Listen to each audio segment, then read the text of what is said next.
Cheers, Anthony. How you doing? Awesome, Caine. How you doing, bud? Good. Nice meeting you guys. Very nice to meet you. So we're sitting out in these beautiful vineyards, Robert Hall, talking about something that I think is very important, and that's why we asked you to come on today. Yeah, I'm excited to talk to you more about regenerative farming and what we're doing here at Robert Hall. So Regenerative farming. Yeah, and so we're right in the middle of the vineyard that we're farming under regenerative principles here at Robert Hall, Awesome. Winery in Paso. Yeah. Well, before we dive too deep into that, why don't you tell our listeners who you are and why we are sitting here talking to you? Yeah, so sure. My name's Caine Thompson. I'm the managing director here at Robert Hall, originally from New Zealand.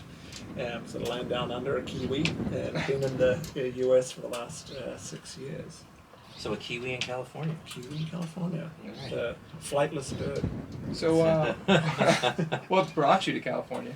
The wine industry, actually. So I've always been in the wine industry, and I was at a wine company down in New Zealand called Pyramid Valley, which specialized in regenerative farming and biodynamics. And the company sold to a US company, and it led my way over to the US. My wife's from the US, and ended up in Napa to start with. When you started in Napa, yeah, I think we had talked about you'd worked with previous people before, and then also president of Rabble Wine Company, which Yes, is now part of your family of wines. Yeah, at part of O'Neill. the O'Neill family, Yeah. and was part of that process, which was great. And it's amazing that O'Neill is taking that brand and taking it further forward. Yeah, they're wonderful. Yeah. So regenerative farming. I don't know anything about it. Do you? No, Great. I'm here to learn. All right. All right. Well, we'll take it right back to the roots. So we've set up this trial here around regenerative farming. The whole purpose of that was to take people on this journey of discovery of what regenerative farming is. And so at its very basics, straight away under a regenerative model, you remove some of the chemicals that are used in wine grape systems, out of the system. So like herbicides, Roundups, number one, remove that from the system. Number two, in regards to a lot of the insecticides, you remove insecticides from the program as well. And then number three, it's around minimal till of the soil, so minimal cultivation, and then planting within your vineyards different crops to help pull carbon out of the atmosphere. And then number four, you're incorporating animals into the mix as well. So bringing animals in to graze, to forage, and then to return that nutrient back into the soil. And then number five is working with your people and creating conditions that people want to be working on your farm, on your estate. You're encouraging them to come back, and you've got that constant labor coming back onto your vineyard and on your property because they want to work under these really hospitable conditions. Conditions, yeah. Yeah.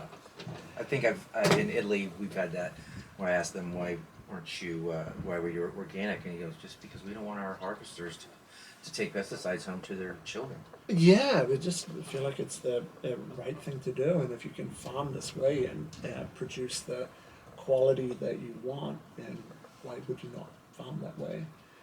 So part of the process and part of the trial is opening this up to industry, and so every 2 months we have field days in the field, and we invite industry, we invite trade, customers, Robert Hall club members, even if you're not a club member, to come along and learn about this form of farming. And so they can take that knowledge. They might not have a vineyard, but you can take the same principles and practices to your backyard or your apple tree at home. Oh. And it starts creating a conversation about food and what goes into the production of food, and then what's going into your body as well. And so part of the study is to bring people along on this journey of what it takes to farm under regenerative principles and pass that knowledge on as we learn, not just to ourselves and our company, but to a wider audience as well. So, it's a big undertaking, and it's a very difficult thing to do, especially if you're changing the old guard, right? Which is essentially what you're doing. Take me through the process of how you go from regular farming to a regenerative farming. Yeah, so you've got to make a start somewhere, and so straight away, like we started in early spring, and so number one, you've got to start thinking differently about solutions to problems in regards to grape growing. So Number one is the problem of weeds. So weeds give competition, and they take that away from grapes. So how do you control them? Same with pests. Like there's all types of different pests in viticulture. How do you deal with that? And so instead of looking at it from a conventional mindset in regards to, okay, we're going to send in Roundup or we're going to send in insecticides, how do you think differently? So that's how you start asking the questions of farming your soil, farming for beneficial insects. So you allowing nature to combat nature. Absolutely. Nature combating nature. Yeah, It's a pretty cool so idea. yeah, so like for example, one of the pests in viticulture is mealybug. So a really well-known pest and very destructive pest because it spreads viruses and can taint in wine. Right. So instead of using an insecticide to control that pest, we're identifying the predator of that pest, and one of these predators is called mealybug destroyer. And we're Unique. That's really the I know, you can see these scientists sitting around a table and what are we going to name it? Mealybug destroyer. And so we're working with a company that's helping grow these mealybug destroyer in an insectary, and so they're growing this population, and then working with a drone company to distribute the mealybug destroyer on drone. So the drone will fly across the vineyard and drop these mealybug destroyer off in 200 of these mealybug destroyer per half acre, and they get dropped off and they come down on their little parachutes. But they Come here land. for that. They land within the vineyard, and then their first goal is to look for shelter. Is number one goal. Number two is they start looking for a food source, and so they'll try and find the mealybug that they feed on. And they look like a mealybug, talk like a mealybug, and so the mealybug say, "Hey guys, come on over," and so they'll take them down into the underground caves, and that's when the mealybug destroyer starts releasing havoc on them. And do you sounds like a identify movie. do you identify a location, or does it completely go out through the whole vineyard? So that's a great question. So we've got scouts that will go and take readings of if there is mealybug pressure in the vineyard, and so then the flight path will be set based on the pressure. If there's fairly low pressure, then you can apply run across. And the great thing about nature is that when you're working with nature, the predator will only ever get the pest into a natural balance because it won't outcompete its food source. So nature is great about bringing it into balance. So if you've got small levels of mealybug, it's not a problem. It's when it gets out of control is that it starts becoming a problem. So a big part of regenerative viticulture is around observation. It's about listening, looking, and thinking of solutions, but without a hard chemical hand. So often in a conventional system, you see a problem, you hit it with a pesticide, and it's like, okay, if that's not an option, what do you do? And then another part of regenerative viticulture in terms of like where do you start? So first we start removing herbicides, removing pesticides, and then thirdly start thinking about what you're growing in between your rows, and can you grow a beneficial cover crop that encourages insects to come in, that encourages that biocontrol, but then also helps pull down carbon out of the atmosphere as well. When a plant or an inter-row crop pulls down carbon, it helps make that carbon available to the plant because the plant's utilizing carbon in the whole process of growing and developing fruit. And so it's a really interesting process and a fascinating journey that we're on. So we're in year one of the conversion. It's a 3-year process to certification, and yeah, we're on the journey. And is that a certification that you would see like on a bottle? Like that would be something, yeah. Yeah, so it kind of starts with organics, and then regenerative is like the next piece on top of that. And so there's a certification body called Regenerative Organic Alliance, a relatively new organization that are taking companies through the certification process. We're also utilizing a number of compost teas and some of the biodynamic preparations in the whole process as well. So, when you start to transfer over to regenerative farming, do you have to completely replant? Can you change from an old vineyard site into regenerative? Because I would imagine there's whatever chemicals that were in the past, they're in the soil. Correct. Right? So, Yeah. is it new, or is there a process of That's removing? a great question. So that's part of the reason why there's a 3-year timeline before certification. So you can leave your existing vineyard and you can start immediately whenever you want. But it takes 3 years before you can actually become certified. But you can start farming that way like whenever you want. So you can leave your vineyard in. You just need to start growing under those principles of regenerative farming, which really starts with removing Roundup, weed control products like that, Right. and insecticides is the first major step in starting that process. Is there like a fertilizer, like a process, organic, whatever you guys might use to put Yes. down? Yeah, so there's a number of products that you can use within a organic and regenerative system that are allowed to be utilized. We do a lot of compost, so a lot of compost is applied, so we make some of that on, we will be from this season making compost on site, or you can purchase compost in. And so the whole idea of regenerative farming is you're regenerating your soils and building organic matter and building microbiology back into soils to create a living environment. So compost is a big part of that.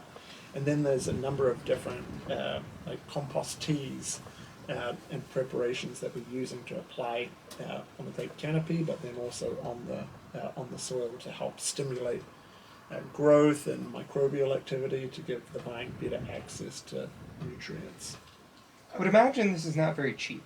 This is a more expensive way of farming. And that is one of the great assumptions of this type of farming. It's a critical part of the study that we're looking at is what does it cost to farm like this? Are our yields going to go down? Are our yields going to go up? Are our costs going to be double, half, 25% more? Are they going to be the same? Are they going to be less? And so there's not a lot of great data out there about that, but it's a massive question for people running wine businesses to look at. So that is part of the study as well, as what does that look like in terms of cost structure? Well, no matter what, I mean, your cost analysis is going to have to at least be of that if you're really doing regenerative farming and you're taking away some of the vineyard rows because you're planting other things, so automatically you're losing there. It's a big undertaking initially for all the research that you're doing, a lot of manpower, it's a lot of hard work. So initially, it is inevitably going to cost you more money. In the long run, maybe it's a more sustainable practice, right? And you get better yields and you get happier vines. But I guess what you're saying is down the road, you're not sure what that looks like. Yeah, and just to clarify, so you don't take out any grapevines, so all the grapevines stay in so you don't remove any. Of course, what I mean is like for an area where you're planting things other than vines, you can have vines here. You know what I mean? Yeah, so it's you're planting in the mid-row, so Sure. it's like this barren space. So like if you look out over here, like in the mid-row there, you wouldn't plant more vines because it would be too much competition for that area, but you can plant like a low-growing cover crop within that area. But to your point, that does cost something to put that cover crop in there. So there's a cost of putting that in there, but at the same time, you're removing other costs like the cost of Roundup and glyphosate, and the cost of the pesticide. But you've got the cost of incubating the insects and the cost of the drones and the cost of the compost.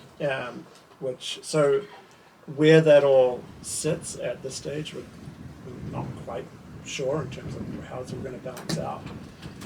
But it's part of that Who analysis. started this? Like, did this come from Europe? Did this like we just had Matt Benzinger on talking about biodynamics. Yeah. That's been around for a while. Mm-hmm.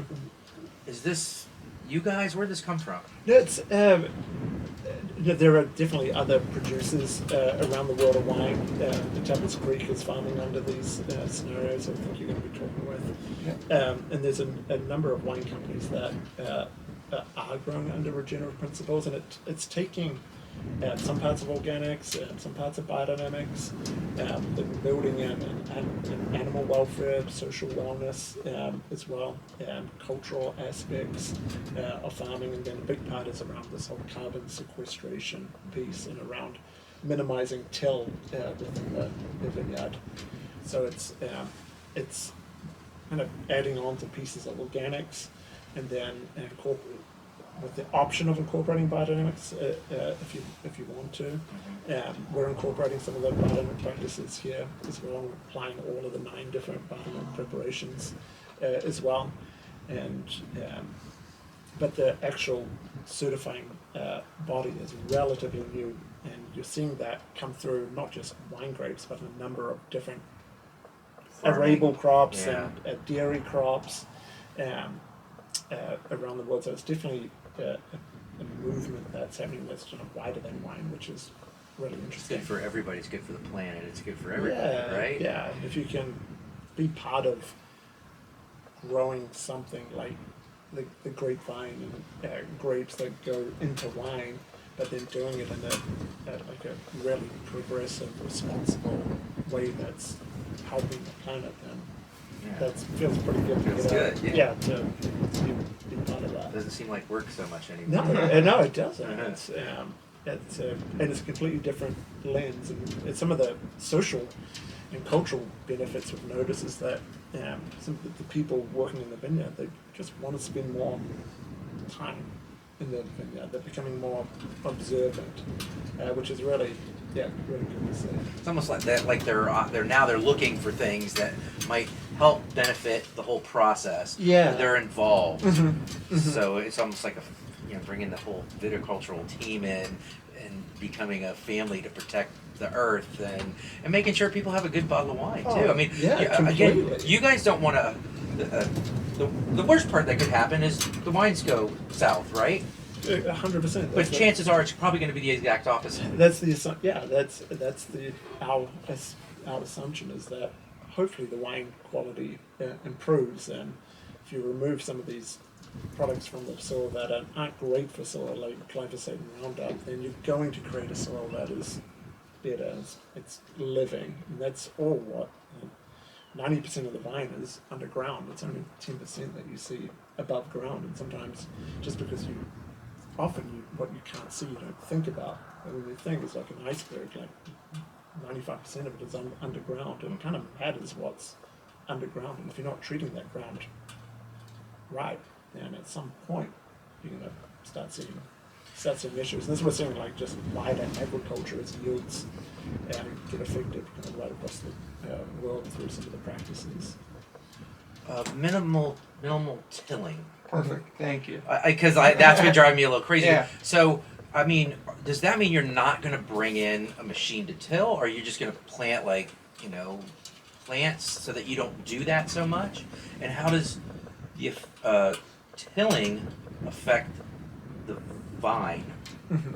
Yeah, great question. So, part of the movement within this regenerative farming is, can you reduce or minimize the cultivation, so tilling of the land, plant within like that interrow crop, and see some of the grass growing up in between, and minimize that rather than like cultivating all the time.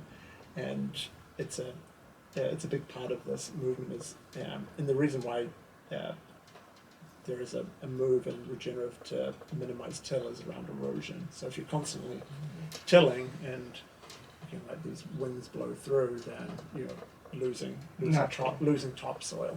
And so that's part of the discussion is, instead of can you plant directly in without needing to till, or if you do till, leave just a really small area under vine that you're tilling just to control the weeds, or using other forms, under vine mowing, for example, or grazing with sheep, for example. Sheep or something. Yeah.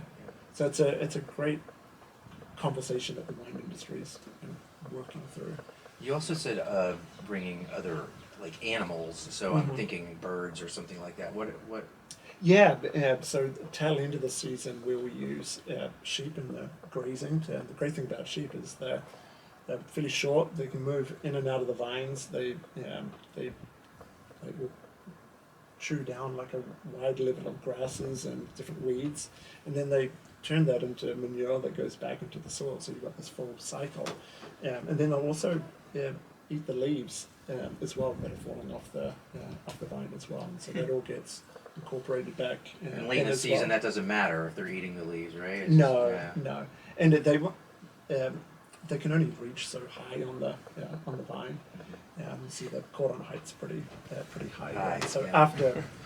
after the fruit's picked, the leaf starts to turn and starts to senesce fairly quickly, and so probably a month after harvest is when we bring the sheep in. There's another cost ratio, right? I mean, farmer's got to bring his sheep here, right? Yeah, yes, and then there's the other side, like the yang to the yang is that instead of putting a mower through, a tractor and a mower to cut down the grass, you've got a whole bunch of sheep that are walking through doing it for you. And so there's a cost to bring the sheep in, but then there's the cost to the tractor and the mower and the carbon footprint of that tractor or the carbon footprint of the sheep. So it's a really interesting conversation that's kind of part of this study. It's a 40-acre study, so it's basically a third of our vineyards that we're converting. But there's a lot of questions and a lot of people that want to learn more, and so that's what's been really fun is to create an environment where people can come on the journey with us. You've kind of become a teacher in this job, huh? Yeah, if people want to listen. And we're learning as well. Yeah. I mean, I've been fortunate to have been involved in this type of farming for over 10 years now. But you're always learning. There's always more, and every season's different. But the fundamentals are the same, and regardless if you're farming in New Zealand, or Australia, or France, or Italy, or in California, the fundamentals are the same. I think it's just helping people with the knowledge of what practically to do and where to start, and starting to make that change. So how long is the actual study? I know it's 3 years for your certifications, but how long is your study? We're at this stage we're saying the certification's 3 years, but the study will be for 3 years, but already we're saying to ourselves, let's just continue it. Let's leave the control as the control, and we've got like 4 acres of this block. That's the control. The other 40 acres is what's under conversion, but we've got a really long-term horizon on this. And so initially it was like, hey, let's see, 3 years is that's how long it takes for a conversion. But now we're like, well, what happens in year 5? Or what happens in year 10? What's the 20-year effect? And so, we will leave that 4 acres as the control to see how this all progresses long term. So what finally, I guess, kicked it off for Robert Hall? Because regenerative farming isn't necessarily new. I mean, it might not have as much knowledge as other types of traditional practices, but what was the final turning point where they said, hey, I need to hire you and come in and let's figure this out? Yeah, that's a good question. Right at the heart of regenerative farming is a big movement around sustainability, and O'Neill, who owns Robert Hall, a huge pillar of O'Neill is around sustainability, and sustainability is incredible, and O'Neill's done an amazing job with all its national brands growing under some form of sustainable accreditation. But then the question is asked, okay, what next? Like, what's beyond sustainable? Can you regenerate your vineyards? Can you make them even better? Can they sequester carbon? Can you remove herbicides? What effect does that have? Can you remove insecticides? And what learnings could you get out of that could have a greater effect on a fruit supply? And so it it started about 10 years ago with O'Neill farming under sustainable conditions, and as time goes on, you want to constantly improve and do better, and so part of that quest is, okay, how do we go further in this? How do we remove some of these products out of our system, and how do we farm minimizing our carbon offset? Could you just let people know, like, I mean, we carry a lot of O'Neill wines, but I mean, maybe a lot of people don't know what O'Neill, who it is, you know, all the different wines that you guys have. Yes. I mean, I can go through what I know. Yeah. But you know more than me. Yeah. Well, yeah, O'Neill Vintners and Distillers is an amazing wine company owned by Jeff O'Neill. And we've got a number of brands under O'Neill. Line 39 is one of them. Obviously, Robert Hall. We've got Intercept. We've got Rabble. We've got I'm So Hard. And we've got a number of brands in the pipeline as well. And that so Intercept is part of Charles Woodson's. Yeah. I had to mention that because it's football. Yeah, we've got another great concept called Game Box, which is boxed wine, but on all the packaging is all these really interesting games that you can play. Oh, really? On the box? On the box. Yeah, it's called Game Box. Oh. Yeah. Do you have that up there? Yeah, I can show you some. I'd like to see a picture of that. Yeah, for sure. So over a period of time, I would think if this works well, O'Neill will just go completely to the practice, right? I mean, if it works, if it's everything that you guys think it is going to be. Yeah, that's where we're developing out our whole sustainability roadmap at the moment for the next 50 years. What does our sustainability and climate change action plan look like? And yeah, if this study goes well, particularly on our state vineyards, it's like, how do we incorporate this into all of our state vineyards? And that's some of the answers we hope to get. And already we're really impressed by what we're seeing, what we're feeling. And where we're going. So we're excited about the future and where this is going to lead us. So through your plan, how far into it are you right now? We're year one, so we're just at the end of year one. Wow. Yeah. Oh, kind of like us. Where this is our year one of podcasting, you know, at the same time. Yeah, no, that's great. So Caine, Thompson, we're at Robert Hall. You are also O'Neill, you know, that's part of the family. Yes. Where we're lucky enough to have Don Brady on our podcast early on. We've had a lot of winemakers from O'Neill. Yeah, we have. We've had a lot of people. Yeah. How did the winemakers? What do they think about it all? They're super supportive. I mean, Don Brady, our founding winemaker, he's been here for 20 years. Yeah, he's an awesome guy. And what is you're starting to resonate with someone like Don because he helped classify some of these AVAs and CASOs, and he's starting to adopt some of the practices in his own personal vineyard as well, which is really cool to see and take some of the learnings already and applying it to some of his vineyards. That's awesome. So yeah, he's a big component. And he's loved by everybody here in town. Like every winemaker we've talked to. Oh yeah, they're all, oh, he's such a great guy. Yeah, he he's is so smart. And it was a fun podcast with him too. Yeah, it was really great. It was great. Yeah. Well, tell people where they can find you on social media, Instagram, all over the place. And how they come to the winery. Yeah. So on Instagram, Robert Hall, Facebook, Robert Hall. On our website, roberthallwinery.com. Please come and visit us. Can they see regenerative farm? They can learn more about regenerative farming from our website.